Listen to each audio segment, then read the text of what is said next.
inspire, empower. Grab your girls and soar a little higher. Unlock the fire in you, 'cause real women don't bitch. No, real women don't. Real women don't. Real women don't. Real women don't. Real women don't. Real women don't. Real women don't. Real women don't bitch. Hey, thank you for joining me on the Real Women Don't Bitch podcast.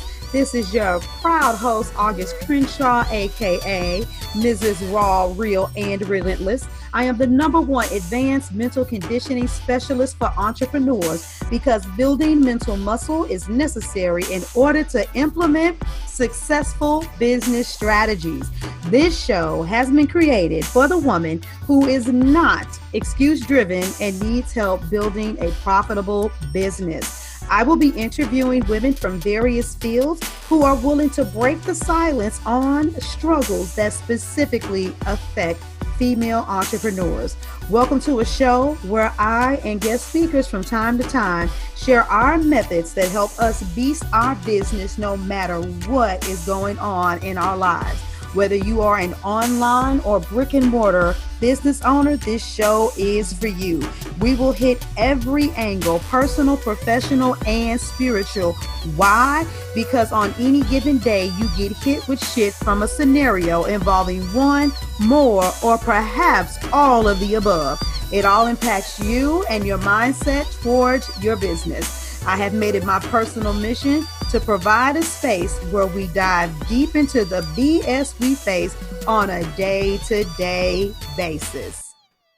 Hey there, how are you guys doing? I am feeling fabulous. And today I want to talk about Facebook groups. A gold mine or a pain in the butt, depending on what's going on with your business. And the reason why I'm bringing this up is because I have a Facebook group and I love to watch the behavior of entrepreneurs. Let's just face it, some Facebook groups, it's like, should you really do this thing at all? Is it worth your time or is it a waste of time? Because there are so many rules and stipulations. You can only post this on this day, hey, hashtag this way. You can't promote yourself. When you do, it's only in a feed. You got to find that post. It can be a little daunting. The experience can get overwhelming, but there are some people that are like myself that are a lot more open with Facebook groups. They love the spirit of community and they like people to have the opportunity to intermingle, to get to know one another. And hey, if you find clients there, you do.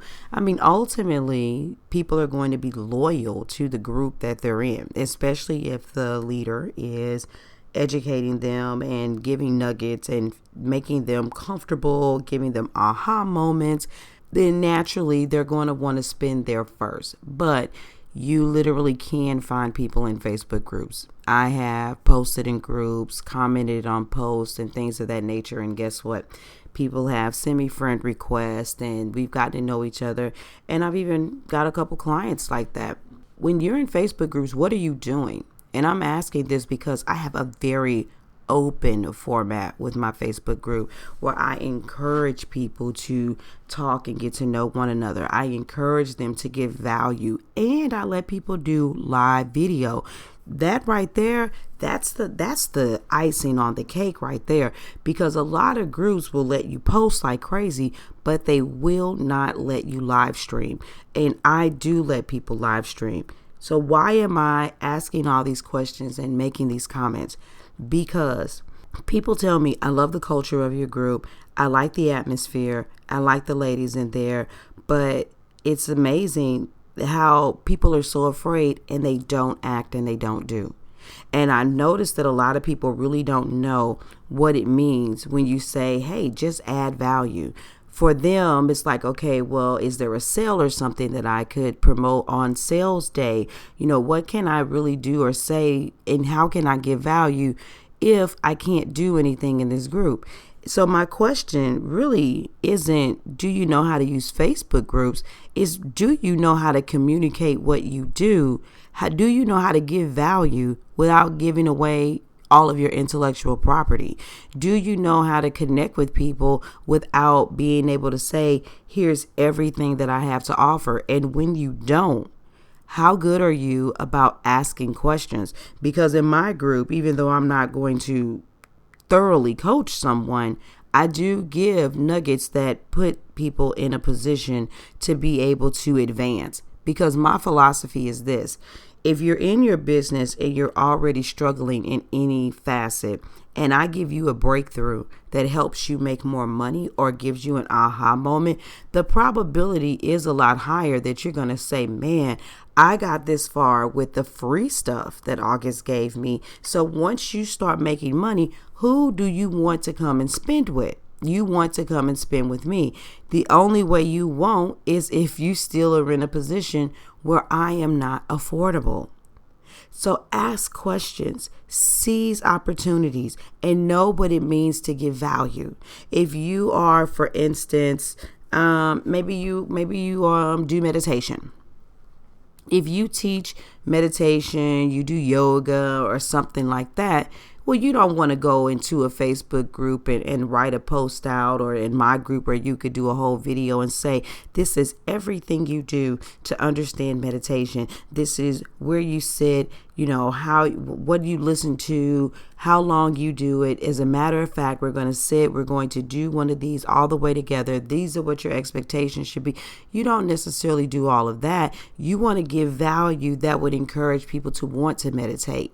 So maybe you tell a story about a person who was suffering with some level of stress, and that stress was also contributing to an ailment. And you talk about how meditation for X amount of time, after doing it, this is what occurred for them. This is how their blood pressure went down. This is how this changed or healed. And you could be speaking about the importance of it, the benefits of it. Something as simple as that, for somebody to be like, wow. Sometimes you could just open up the floor, ask a question and say, how many people in this group meditate and what value have you found from it?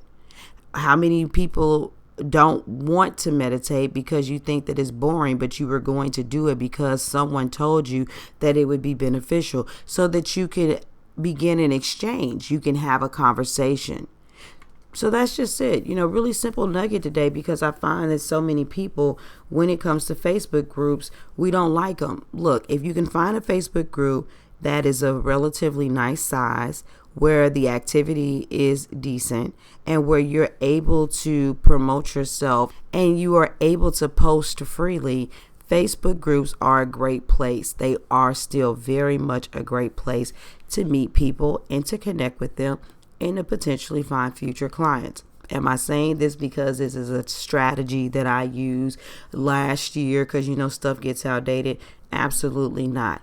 Even up until recently, finding someone in a Facebook group who liked me and then saw I was promoting a freebie, did the challenge, and then that person also became a client. And that's just an example of one. So things do work, but you gotta work them. Okay? That's your nugget. All right, I'm outie. Go get some clients. Thank you for joining me today. Remember to cultivate a mindset that is biased towards taking action. No bitching, whining, or complaining. Here, our mantra is, real women don't bitch, we get shit done. See you next week as I continue to bring you what you need to keep your head in the game and beast your business. Don't forget to hit subscribe and leave us a 5-star review. Would you like a specific topic covered? Have a question you would like answered live? Then head on over to realwomendon'tbitchpodcast.com. Subscribe to my email list, hit me up, and I got you. Interested in being a guest speaker? You walk the walk? Then you can sign up on the website too. This is your #1 advanced mental conditioning specialist for entrepreneurs, Mrs. Raw, Real, and Relentless. Signing out. Deuces.